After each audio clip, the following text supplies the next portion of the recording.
To be honest, I don't think I'm qualified to make this, but I'm doing it anyway.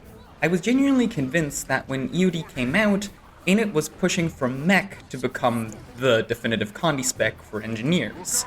Because I thought this build was so fast-paced and complicated that they just did not want to deal with it being relevant. And then they buffed it last patch. So now it's back, as complicated as ever, running a full 3 kits. 4 if you count Forge. In fact, it's so fast-paced and complicated that I used to send the bench to Final Fantasy and WoW players that made fun of our skill bars to spook them with how fast it goes. As you might be able to tell from that number of kits, the gameplay is a little bit hard to explain, let alone actually play, as evidenced by me honestly just kind of face-rolling it most of the time.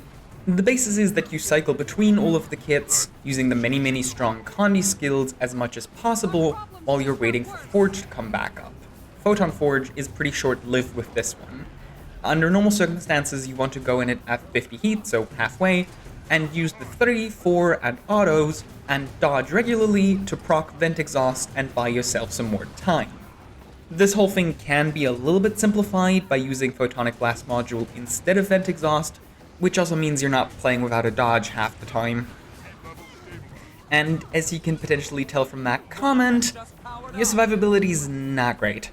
Engineers good to average base stats and AED have to do a lot of the heavy lifting here.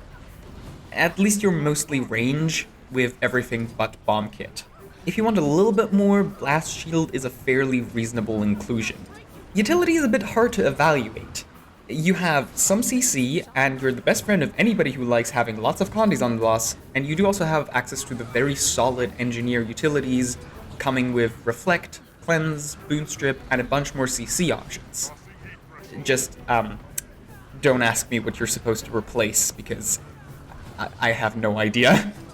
At the time of recording, Condi Holo's benchmark is second only to Dagger Deadeye. The latter is a little easier to grasp in concept, but very difficult to execute and highly dependent on everything going exactly to plan.